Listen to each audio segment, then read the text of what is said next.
Hi guys, I hope you're all well. Today I thought I would just do a chatty video. I feel like this year I want to do more chatty videos and like laid back, just chatting with you guys really, because there's always a lot of makeup tutorials and I kind of want to open up a little bit more to you. With my book coming out this year, I feel like that's exposing everything. So I feel that, you know, it would be good for you to get an insight into my life a bit more now. So today I want to talk about my injury. As you guys know, I'm a quadriplegic after a car accident when I was 15. So that means I'm paralysed from the chest down. And basically that's all you know. You know that I use a wheelchair, you know that my hands are paralysed, but you don't really know too much about the injury, and a lot of people don't, to be honest. People literally think you're in a wheelchair and you just can't walk, but that is the least of the problems. There's so much more to it, and to be honest, last month and into this month has been so many complications with my injury and then with just feeling poorly. So I just thought I would go into it. I did ask not that long ago on Snapchat for some questions, and I have had some snaps come through, but I don't know if they're questions for this, but I'll check at the end. I'm just going to go through some stuff myself and then look at your questions, and if if it's repeating them, I won't say the questions, if that makes sense. I'm just going to have a sip of my tea first of all, because I feel that this is quite an intense video, but I want it to be laid back. Plus my tea's getting cold.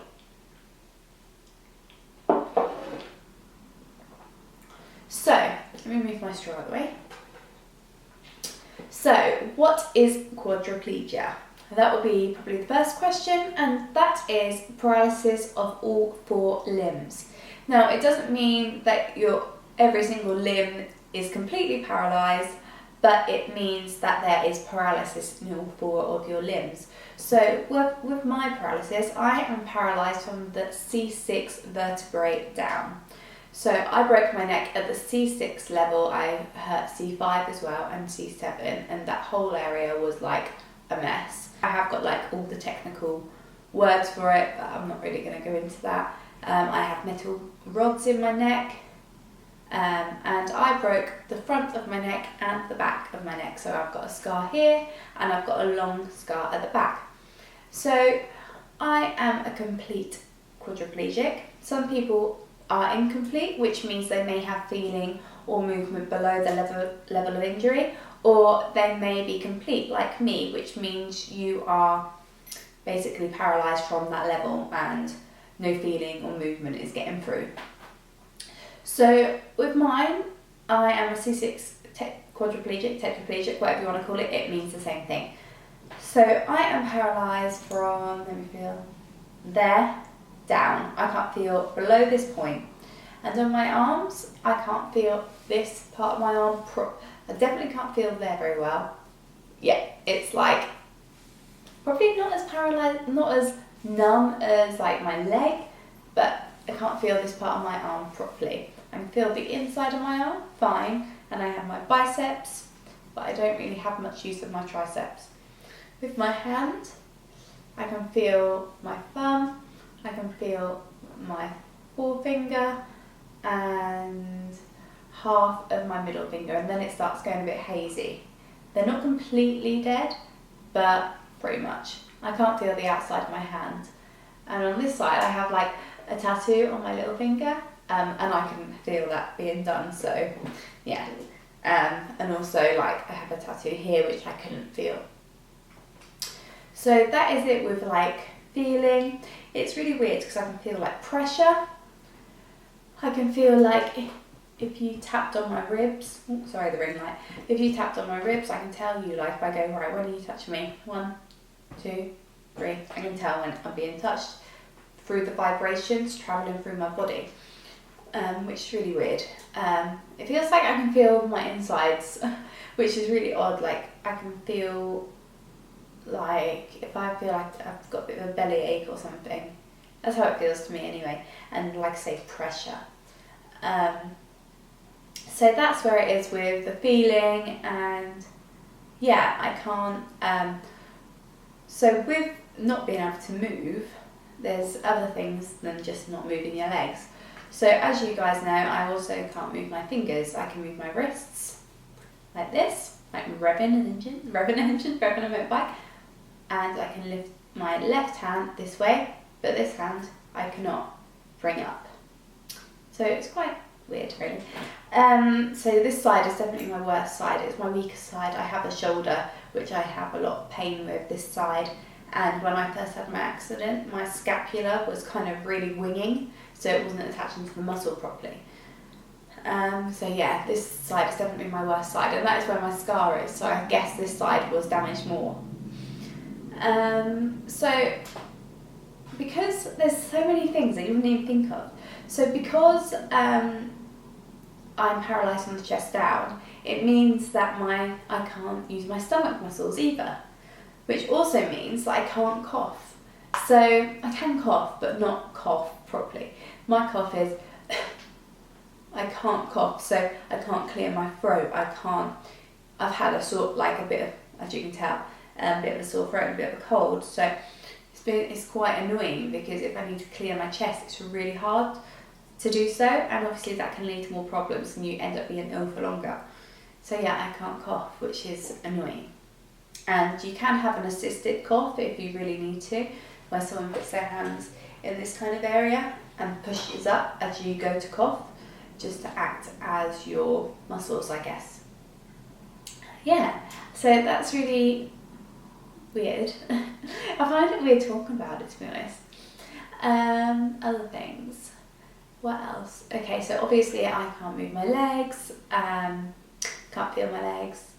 I get spasms in my legs sometimes, which I don't have much problem with. A lot of people have problems with that, so they have to have like medicine or tablets. I think there's tablets, to stop that. But thankfully mine aren't that bad, and I welcome some of them a little bit because it keeps a bit of tone in my legs, or a bit of shape at least. My legs are in proportion with my body. I've always had quite small legs, but even before my accident, so it's not like they're out of proportion, so I'm kind of in proportion, which is good for me. One thing that really frustrates me is people say I don't have one, by the way, and what I'm about to say, on my Instagram and stuff, and I'm like, I really do. So other quadriplegics will know what I mean when I say a quad belly. So this means, so because I've got no stomach muscles, my stomach is constantly relaxed. Also, the fact that I'm sitting down, all of my organs are being pushed down and pushed out. So I'm sort of sat so most of the time I look like I'm a couple of months pregnant or something. It's really annoying, and I hate it, because it's not like I'm overweight, because then when I stand in the standing frame, it's not really visible, or it's not there. So it's really annoying. So it's hard to wear like really tight clothes and stuff. I could wear them, but I just don't think it looks very flattering. There's so many other complications with a spinal cord injury. With a high up level, like myself, you can get something called autonomic dysreflexia. Now this is something massive if you've got a spinal cord injury. It's so dangerous, and so it happens a lot. Yet hardly any medical professionals know about it. Like GPs don't seem to know much about it. Places are now can't speak. Some places not outside the spinal unit won't know what it is. So I'm just going to read to you what autonomic dysreflexia is, and it is, I'm just reading it off Google, I know exactly what it is, so I'll explain it my way too, but I'm just going to say, autonomic dysreflexia is a syndrome in which there is a sudden onset of excessive high blood pressure. Now that's not just it doesn't just happen for no reason. So we get autonomic dysreflexia if our body is in pain. So, say if I have a sore leg, or my foot's in my shoe wrong, and like my toes are curled up in my shoe, I'll start to get sweaty, and I'll get sweaty maybe on one side. So if my left foot is sore, for example, my right side will start getting sweaty, and I'll be like, something's wrong. And then I'll get tingly, like the hairs on my arms will stand up. Hairs on my arms will stand up. I'll get a really bad headache unless it's sorted out. And these are all symptoms of autonomic dysreflexia. But if left untreated, it can be fatal, and you can have a heart attack, a stroke, or die, basically. Because I have such low blood pressure, and for your body to just go skyrocket it really, really high is really, really dangerous. So yeah, autonomic dysreflexia is a bitch, but it's quite handy to know, you know, if your body is in pain. It's really odd, like even if I need to go to the loo, I know exactly when I need to go to the loo because I get a little bit autonomic. So that's really handy because at least I can, you know, say if I need to go have a wee. But it is really frustrating and no one really knows about it, and it's so dangerous. And that leads on to other things. So basically with autonomic dysreflexia, I get sweaty. This is a really weird thing now. I cannot sweat when I'm hot at all. So I can't regulate my body temperature. So if I'm on holiday and it's scorching, I can't sweat to cool myself down. So annoying because I love the sun. So basically I overheat and can be a bit like a hot water bottle. And the flip side of that is I can't warm myself up either. So if I get too cold, I can't warm myself up. And actually a couple of days ago my temperature went down to 35.2, and 35 is like, and lower is hypothermic, so I was like, shit. So I put my dressing gown on, had a blanket on, had a hot drink, had a wheat bag on, because literally my body was just so cold for no apparent reason. I think it's because I'm ill. I need to check it again in a little while because something's not right with me at the moment. So yeah, it's dangerous because I can't warm myself up or cool myself down. So especially with I get so cold, and I think I get colder as well because, like, say if we're going out and it's cold outside, like you'll be walking along and your heart will be pumping and you'll be getting yourself warm by walking around. But if I'm just being pushed along, it's like I'm just being pushed into cold air and I'm like, get me in the shop quick. So yeah, that's really interesting because I think sometimes people think like when I'm sweating, like I'm hot or something, but it's because I'm going autonomic, and that's normally a cold sweat for me. It's really weird. This injury is so complicated, there's so much more to it, and I think people just see me as someone who, oh, she's just in a wheelchair, there's no other things, but there's so much. I'm sorry if this video is going to be long. I've probably missed out loads anyway, but I just feel like I want to be a bit informative. So other things, okay, so we have to be aware of pressure sores. Just last month I had a scare for a sore on my bum. Thankfully it's healed fine. I didn't get to like a sore, you know, how people can get really bad sores, but that's stuff we have to be aware of. We're sat on our bums all day. I do pressure relief with help.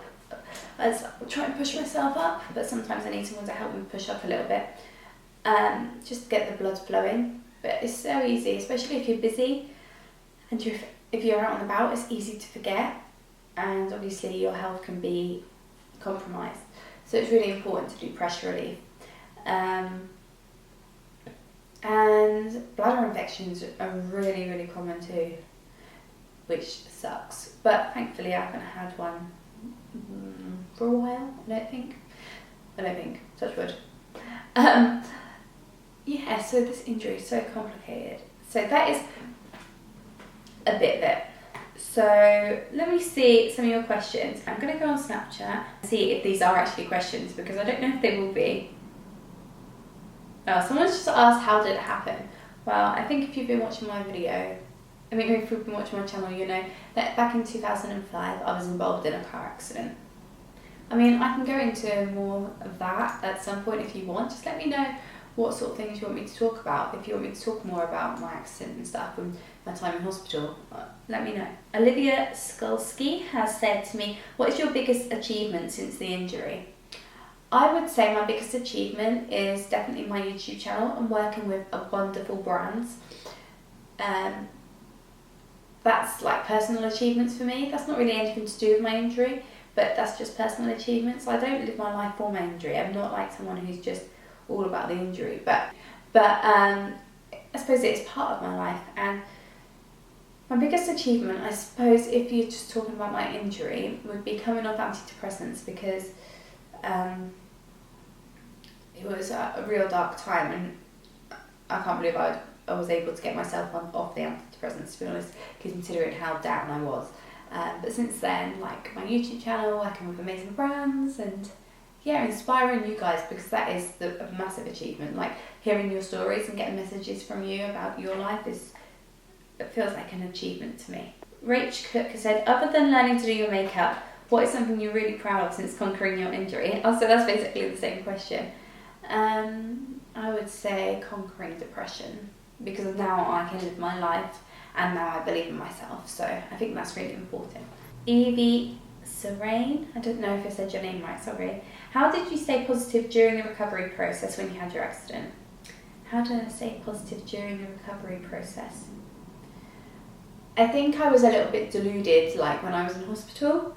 I didn't really know the extremity of the injury. I knew I was paralysed, straight away.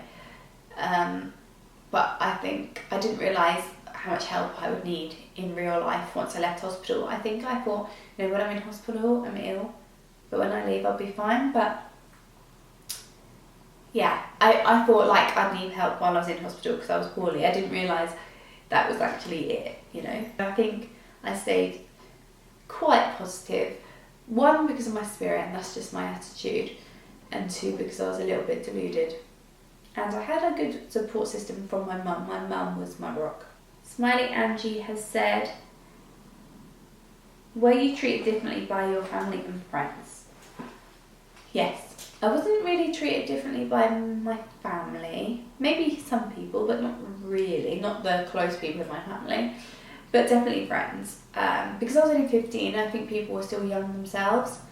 And I think they didn't know how to take it. And I lost a lot of friends and it became quite a lonely time. It was quite gradual. At first it was just people who I used to be friends with at school who kind of were friends. But, people you'd say hi to all the time and hang out with sometimes. But those sort of people were just like, as soon as I left hospital, when I was in hospital, everyone wanted to be my friend. Not be my friend, but everyone kind of seemed to want to be there for me. But when I left hospital, I think it was a bit like, oh God, she's still in a wheelchair. But to them, I don't think I was the same, but I was exactly the same. It was just, I think, a bit scary for the young. They were 15 and they hadn't come across it themselves before. I don't think they knew how to take it. So it was a bit crap for me because I felt really lonely. Christine AM3. Hi Jordan, I think what I always wondered the most, how you stay so positive after your accident, like how did you pick yourself back up and decide you were going to make the most of life? Well, it all started because I came across guided meditations on YouTube. So YouTube has been my little saviour. And it was the meditations. And I think, my spirit is just, that's my attitude. I think I've always been a bit of someone who wants to do something with their life. And I think it's just the way I am made up. It's just, part of me. Dana Hain has said, I'm a paraplegic for 2 years now from a car accident. I want to ask, do you ever get used to this injury? I feel all the time is I want to walk again. I don't think you ever get used to it because obviously we wouldn't choose to be like this if we could choose. But I think you've just got to not dwell on it and live your life anyway and do things and not just be surrounded by just your injury and not be consumed by your injury because it's easy and your injury is something that you're always reminded of. Like I'm constantly reminded of it because I have to have carers all the time. I have to have everyone do everything for me. So I've got a constant reminder that I can't do these things. So the things that I can do, like inspire you and talk to you and do my makeup, I love it. So with the things that you can do, just do them and thrive off it. Like don't be consumed by it. And I just think the best thing is not to sit around waiting for a cure, just get on with your life because if that cure never comes, you've missed out on an amazing life. So I just think you don't really get used to it, I just think you have to just start living and it's so important. Obviously we all want to walk again and it's so funny, like I think other quadriplegics will get it. Like I would even like to be a paraplegic. That sounds really silly. But because if I could have my hands, I could do things myself. I'm so unindependent, to be honest. So any independence is like a blessing, but I'm pretty useless. So you don't get used to it, but I think you learn to live the best life you can if you let yourself. Maria Lena MHK said, did you face bullying And did you lose friends because of your injury? I wasn't bullied because of my injury. I had been bullied like before, but that's another story. But I haven't been bullied because I've been in a wheelchair. I did lose friends though, and like I said a moment ago, that was a shame. Liam Blake, 27, has said, for your injury video, okay, can you talk about what painkillers, medication you take? To be honest, I don't take anything. At night time, now and again, like as and when, and if I'm in agony, I've started to have some diazepam, but like 4 milligrams, sorry, I have 2 2-milligram tablets, but that's only if I'm in pain. Other than that, like paracetamol, just normal. I don't have anything that is regimented into my like daily routine, like no painkillers, nothing really. So then my Snapchat questions. I'm just going to check on Twitter because I did just put it on there. Okay, Rachel Tiling or Teeling has said, what help do you need on a daily basis? Do you need help 24/7 or at certain times of the day? So I have personal assistants. I have my day staff come in at 8:30 in the morning and they leave at 5 p.m. They help me setting up my camera, like for work and stuff like YouTube. They help me get my makeup out and then I do my own makeup. They help me get dressed, they help me in the shower.